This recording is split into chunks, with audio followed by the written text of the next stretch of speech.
Hello दोस्तों, welcome back to my YouTube channel. दोस्तों बात करेंगे हम बीपीएससी टीआरई 3.0 री एग्जाम अपडेट को लेकर के।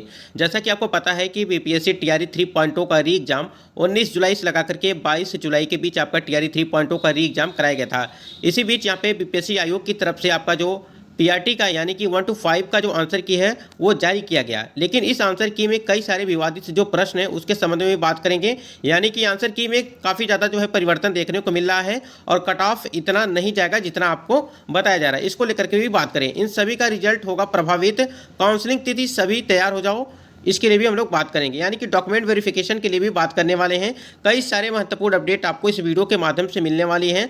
आंसर की आने के बाद क्या क्या परिवर्तन किया गया है उसको लेकर के भी बात करेंगे। लेकिन जो सबसे महत्वपूर्ण चीज़ इसमें ये है, जो आपके विवादित प्रश्न हैं, किस प्रश्न पर आप विवादित जो प्रश्न हैं उस पर आपत्ति आप दर्ज करा सकते हैं और जिससे आपके नंबर बढ़ सकते हैं। कई सारे महत्वपूर्ण अपडेट हैं, वीडियो पर बने रहेगा लास्ट तक। यदि आप चैनल पर पहली बार विजिट किए हैं तो चैनल को भी सब्सक्राइब कर लीजिएगा, जिससे हर एक लेटेस्ट अपडेट आपको समय से मिलती रहेगी। चलिए एक बार देखते हैं कि कौन कौन से ऐसे प्रश्न हैं जिस पे आप 100% जो है यहाँ पे उस पर आपत्ति दर्ज कर सकते हैं। देखिए, कट ऑफ जाने से पहले यहाँ पे एक छोटी सी अपडेट आई हुई है आपके 6 to 8 को लेकर के। जितने भी कैंडिडेट 6 to 8 में हैं, पटना से खबर निकल के आ रही है कि टीआरई 3 के 6 to 8 का आंसर की आज होगा जारी। बीपीएससी में अपलोडिंग प्रक्रिया जो है वो शुरू कर दी है। यानी कि बीपीएससी आयोग की तरफ से वो अपलोडिंग प्रक्रिया शुरू हो चुकी है और रात 8:30 बजे के बाद अभ्यर्थी देख सकेंगे आंसर की। बीपीएससी की वेबसाइट पर देख सकेंगे आंसर की। वहीं माध्यमिक का 1 सितंबर तक आंसर की होगा जारी और उच्च माध्यमिक का 3 सितंबर से पहले आंसर की जारी करने का लक्ष्य यहाँ पे रखा गया था। देखिए यहाँ पे ये छोटी सी अपडेट है, जो जितने भी कैंडिडेट यहाँ पे 6 to 8, 9 to 10 और 11 to 12, क्योंकि आपको पता है कि पीआरटी का ही सिर्फ आपकी आंसर की जारी की गई है। उसके बाद से जो भी आपके 3 वर्ग और बचे हुए हैं उसकी भी आंसर की जारी की जाएगी। आज आपका जारी किया जाएगा, उसके बाद 1 तारीख को, उसके बाद 3 तारीख के पहले आपकी सारी आंसर की वो जारी कर दी जाएंगी। ये हो गई। अब हम लोग देखते हैं कि विवादित जो प्रश्न है जिसपे आपको आपत्ति करने हैं पीआरटी के लिए, उसको एक बार देखते हैं। और इसकी वजह से कट ऑफ में काफ़ी ज़्यादा परिवर्तन देखने को मिलने वाला है। स्क्रीन पे आप देख पा रहे हैं कि ऐसे प्रश्न हैं, ये सब जो आपको प्रश्न दिखाने वाले हैं ये सभी ऐसे प्रश्न हैं जिस पे आप जो है यहाँ पे विवादित जो प्रश्न आएंगे। यहाँ पे देखिए, निम्न में से बिहार में सबसे पुरानी नदी घाटी परियोजना कौन सी है। ठीक है, यहाँ पे आयोग ने दामोदर नदी घाटी परियोजना जो है यहाँ पे टिक मारा है, जबकि यहाँ पे सोन नदी घाटी परियोजना भी होनी चाहिए। ठीक है, यानी कि यहाँ पे एक से अधिक आंसर होना चाहिए। ठीक है, अगर यहाँ पे देखेंगे तो यहाँ पे ये ऑप्शन यहाँ पे होना चाहिए, लेकिन आयोग के द्वारा यहाँ पे ये माना गया है, यानी कि दामोदर नदी घाटी परियोजना यहाँ पे मानी गई, जबकि ये सोन नदी भी यहाँ पे इसका आंसर होना चाहिए। ठीक है, ये भी एक विवादित प्रश्न है जिस पे आप आपत्ति कर सकते हैं। उसके बाद यहाँ पे देखिए, एन और एम का जो ये यहाँ पे जो जेंडर वाला मैटर था, इसको लेकर के यहाँ पे जेंडर क्लियर नहीं है, यानी कि एम का जो जेंडर है वो क्लियर नहीं हो पा रहा है। इस वजह से ये भी प्रश्न जो है वो विवादित प्रश्न है। ठीक है, यानी कि 56 नंबर का प्रश्न है। इस पे भी आप जो है आपत्ति दर्ज कर सकते हैं। ठीक है, आपत्ति इस पे भी आप दर्ज कर सकते हैं, जिसके आपके नंबर वो बढ़ सकेंगे। अब यहाँ पे देखिए, नंबर उसी के बढ़ेंगे जो आपत्ति करेंगे। ठीक है, इस बात को ध्यान रखिएगा। और आपको आपत्ति कब करना है, 2 से लगा करके 2 सितंबर से लगा करके 5 सितंबर तक आपको आपत्ति करना है। इसके बाद से कोई भी आपत्ति यहाँ पे नहीं ली जाएगी। उसके बाद एक प्रश्न था कि किसने कर की नई व्यवस्था के विरुद्ध शोषणकारी शक्तियों का विरोध किया। ठीक है, यहाँ पे चीज़ें समझिएगा। और इसमें क्या है कि 1856 में खान देश की जनजातियों ने, 1855 में बिहार के संथालियों ने, ये काफ़ी मतलब कि विवादित प्रश्न है। ठीक है, ये भी एक विवादित प्रश्न है, इसको भी ध्यान दीजिएगा। अब यहाँ पे एक चीज़ समझिएगा, जो कैंडिडेट हैं, यानी कि यहाँ पे अगर आयोग के उत्तर की बात करें, जो 35 नंबर प्रश्न आपका आयोग ने यहाँ पे उत्तर माना है वो आपका बी माना है, यानी कि 1855 से 56 में बिहार के संथालियों ने। लेकिन बहुत सारे कैंडिडेट का यहाँ पे जो जवाब है वो यहाँ पे ई था, यानी कि उपरोक्त में से कोई नहीं। लेकिन यहाँ पे आयोग के द्वारा ये यहाँ पे ऑप्शन माना गया है बी नंबर का। 134 नंबर प्रश्न है, ये भी एक विवादित प्रश्न है कि हमारे राष्ट्र को मुख्यतः राष्ट्रवाद के आधार पर निर्मित करने की राजनीतिक प्रवृत्ति के नेतृत्व में भारत में निम्न में से किस राजनीतिक दल द्वारा किया जाता है। अब यहाँ पे दो आंसर यहाँ पे लगाया जा रहा है। कहीं पे जो है आपका भारतीय राष्ट्रीय कांग्रेस है, कहीं पे भारतीय जनता पार्टी है, इस पर लगाया जा रहा है। तो यहाँ पे ये डाउट है इसी दोनों पे। ठीक है, ये भी यहाँ पे आप उस पर भी आपत्ति आपको कर सकते हैं। ठीक है, और देखिए यहाँ पे विवादित जो प्रश्न है कि वायुमंडल अपनी अधिकतम ऊर्जा प्राप्त करती है। ठीक है, दीर्घ पार्थिव विकिरण तरंगों से, लघु पार्थिव विकिरण तरंगों से। ठीक है, सूर्य से। ठीक है, अगर यहाँ पे देखेंगे तो यहाँ पे आयोग ने यहाँ पे सूर्य माना है। ठीक है, यहाँ पे आयोग के द्वारा सूर्य माना गया है, जबकि यहाँ पे बहुत सारे कैंडिडेट का जो जवाब है बहुत सारे कैंडिडेट ने यहाँ पे क्या माना है, ऑप्शन नंबर यहाँ पे 1 से अधिक माना गया है इसको देख, जबकि इसका आंसर आपको सूर्य ही होना चाहिए। ठीक है, ये उसके बाद यहाँ पे 75 नंबर एक प्रश्न था आपका कि सोनार तकनीक का प्रयोग होता है। ठीक है, अब यहाँ पे बहुत सारे कैंडिडेट का जो टिक मारे थे, यहाँ पे बहुत सारे कैंडिडेट ने यहाँ पे सी ऑप्शन को लगाया था। ठीक है, यानी कि समुद्र की गहराई का पता लगाने में ये, जबकि आयोग ने यहाँ पे ऑप्शन नंबर डी माना, यानी कि उपरोक्त में से 1 से अधिक यहाँ पे आंसर होगा, पानी के नीचे पहाड़ियों को पता लगाने में और हिमशैलों का पता लगाने में। ठीक है, और समुद्र की गहराई का पता लगाने में। ठीक है, तो ये आयोग का जो आंसर है यहाँ पे ये है। ठीक है, आयोग का जो उपरोक्त में से 1 से अधिक यहाँ पे आंसर इसका सही होगा।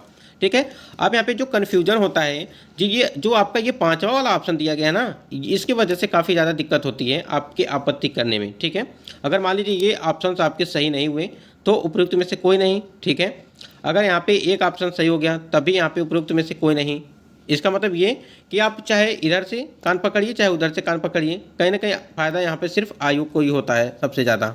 उसके बाद यहाँ पे देखिए विवादित प्रश्न है कि कांग्रेस समाज दल की स्थापना हुई। ठीक है, कांग्रेस समाज दल की स्थापना हुई, इसके आंसर में भी कई सारे डाउट्स हैं। ठीक है, यानी कि अगर देखा जाए तो आयोग के द्वारा जो आंसर माना गया है वो आपका उपयुक्त में से कोई नहीं माना गया है। ठीक, जबकि यहाँ पे अगर देखा जाए तो अगर इसमें देखा जाए जो आपकी एनसीईआरटी है, कक्षा 12 की एनसीईआरटी है पॉलिटिकल साइंस में चैप्टर नंबर 2 में ये सब चीज़ें यहाँ पे लिखी गई हैं। इसके मतलब कि इसका जो विस्तार से अगर आप पढ़ेंगे थोड़ा सा तो इसके आंसर यहाँ पे चीज़ें क्लियर होंगी। ठीक है, जैसा हमने यहाँ पे मेंशन करके भी रखा है कि 22 और 23 अक्टूबर 1934 का यहाँ पे जो है ये यहाँ पे चीज़ें हैं। ठीक है, तो ये आप विस्तृत यहाँ पे जब पढ़ेंगे तो इसके बारे में आपको जानकारी प्राप्त होगी, उस पर आप आपत्ति कर सकते हैं। यहाँ पे कक्षा 12 की एनसीईआरटी जो आपकी, भारत के नए संसद भवन में सांसदों के निलंबन का रिकॉर्ड जो है निम्नलिखित में से कौन सा है। ठीक है, अब ये जो आपका डाटा दिया गया है ध्यान दीजिएगा, ये जो सभी जो डाटा दिए गए हैं ये बिल्कुल गलत हैं। ठीक है, ये जो डाटा दिए गए हैं बिल्कुल गलत हैं। अगर इस हिसाब से देखेंगे तो आपका आंसर यहाँ पे उपरोक्त में से 1 से यहाँ पे उपरोक्त में से कोई नहीं होगा। ठीक है, जबकि आयोग ने यहाँ पे उपरोक्त में से 1 से अधिक माना है, तो ये पूरा जो डाटा आप देख रहे हैं ये पूरा डाटा गलत है। इस पे भी आप, ये विवादित प्रश्न है, इस पे भी आप आपत्ति इस पे करेंगे। एक प्रश्न है कि मृदा का पलवार करना संबंधित है। ठीक है, यहाँ पे मृदा का पलवार करना संबंधित है। ठीक है, अब यहाँ पे बहुत सारे कैंडिडेट का यहाँ पे मृदा की नमी को बनाए रखने में कन्फ्यूजन यहाँ पे था, जबकि आयोग ने यहाँ पे उपरोक्त में से 1 से अधिक रहा है, यानी कि खरपतवार को बढ़ाने से रोकने से मृदा की उर्वरता एवं स्वास्थ्य को बढ़ोतरी में। ठीक है, और मृदा की नमी को बनाए रखने में, तो यहाँ पे डी नंबर वाला ही यहाँ पे ऑप्शन इसका सही होगा। और यहाँ पे ये जो प्रश्न है आपका, इस पर भी बहुत सारे कैंडिडेट कन्फ्यूजन बना हुआ है। निम्न में से फसल को नहीं नदी में नहीं उगाया जा सकता है, यानी कि 109 नंबर। तो ये जो था निम्न में से किस फसल को नदी में नहीं उगाया जा सकता है, तो इसमें बहुत सारे कैंडिडेट ने सिर्फ सिंघाड़ा ही लगाया है। ठीक है, सिंघाड़ा, कमल, मखाना। ठीक है, बहुत सारे यहाँ पे इन्होंने ये लगाया है। ठीक है, और यहाँ पे अगर आयोग के आंसर की बात करें तो उपरोक्त में से 1 से अधिक, यानी कि सिंघाड़ा भी होगा आपका, कमल भी होगा और मखाना भी होगा, तीनों यहाँ पे सही होगा, इसलिए ऑप्शन नंबर डी होगा। ठीक है, ये भी यहाँ पे काफ़ी ज़्यादा कैंडिडेट जो है विवादित में रख रहे थे इसको। 140 नंबर प्रश्न था कि निम्न में से बिहार में सबसे पुरानी नदी घाटी परियोजना कौन सी है। ठीक है, ये प्रश्न था, और इसमें जो है आयोग के द्वारा दामोदर नदी घाटी परियोजना जो हमने अभी आपको बताया भी था, और इसमें देखिए सोन नदी घाटी परियोजना भी होना चाहिए। ठीक है, ये दोनों आंसर यहाँ पे सही हैं अगर देखा जाए तो, यहाँ पे उपरोक्त में से 1 से अधिक होना चाहिए। ठीक है, जबकि आयोग ने यहाँ पे 1 को माना है। तो इसमें कई सारे प्रश्न ऐसे हैं जो अभी विवादित हैं। आप समझ सकते हैं कि 1 नंबर, 2 नंबर, 3 नंबर या 4 नंबर तक अगर यहाँ पे कैंडिडेट के आंसर की मिलाने पे कम हो रहे हैं तो कहीं ना कहीं आप जो है विवादित प्रश्नों पर आपत्ति दर्ज कर सकते हैं, जिससे आपके नंबर बढ़ सकते हैं और आप भी जो है सफलता उसमें आपको मिल सकती है। अगर आप नहीं यहाँ पे आपत्ति दर्ज करेंगे तो आपके नंबर नहीं बढ़ेंगे। अगर कॉमन नंबर यानी कि कोई प्रश्न ही गलत है, पूरी तरह से ऑप्शन भी गलत हैं, तो उसको डिलीट किया जाएगा और उस पर बोनस अंक सभी को दिया जाएगा। ठीक है, और देखिए रिजल्ट भी यहाँ पे प्रभावित होगी अगर बहुत सारे कैंडिडेट के जो सीटेट या स्टेट वाले कैंडिडेट हैं, जो अदर स्टेट कैंडिडेट हैं, अगर इसमें देखा जाए कि 18,000 यहाँ पे आप देख पा रहे हैं वोट्स पड़े हुए हैं। ठीक है, 18,000 यहाँ पे देखिए नीचे 18,000 पड़े हुए हैं, जिसमें आप देख पा रहे हैं कि जो यहाँ पे कट ऑफ है, मतलब कि ये जो आप देख पा रहे हैं कि 50 से 60 के बीच जो है 26% कैंडिडेट हैं। ठीक है, और 18,000 में, और यहाँ पे 60 से 70 के बीच आपके 30% कैंडिडेट हैं और 70 से 80 के बीच आपके 27%। यहीं पे अगर 80 से 90 के बीच देखेंगे तो वो 11% हैं। और सबसे बड़ी बात ये है कि आप जो यहाँ पे देख पा रहे हैं कि जो आपको पता होगा कि परीक्षा के बहुत सारे कैंडिडेट परीक्षा के बाद आते थे और यहाँ पे पोल में क्या करते थे कि हमारा 110 है, 115 है, इस प्रकार से यहाँ पे बताते थे। लेकिन आप देख पा रहे हैं कि 90+ वाले कैंडिडेट हैं सिर्फ यहाँ पे 7%। तो यहाँ पे इस हिसाब से अगर देखेंगे तो आप समझ सकते हैं कि 90 से ऊपर कभी भी कट ऑफ आपकी नहीं जाएगी और आपकी कट ऑफ 120 पे बन रही है, ये भी ध्यान रखिए, क्योंकि कमेंट्स आए थे कि 120 पे बनेगा या 150 पे, तो आपकी 120 पे बनेगी, इस बात को ध्यान रखिएगा। तो यहाँ पे अगर देखा जाए सबसे अधिक जो है वो आपका है 60 से 70 के बीच।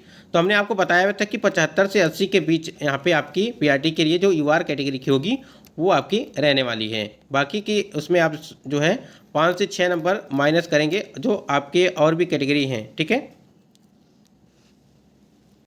तो ये कुछ महत्वपूर्ण अपडेट थी और बाकी अपडेट के लिए चैनल से जुड़े रहिएगा और जो भी आप लोग जो भी विवादित प्रश्न है उस पर आपत्ति जरूर करिएगा जिससे आपके नंबर बढ़ें। अगर आप आपत्ति नहीं करेंगे तो आपके नंबर नहीं बढ़ेंगे, इस बात को ध्यान रखिएगा। और 2 सितंबर से लगा करके 5 सितंबर के बीच आपको जो है आपत्ति दर्ज करने हैं, उसके बाद से कोई भी आपत्ति उस पर नहीं दिया जाएगा।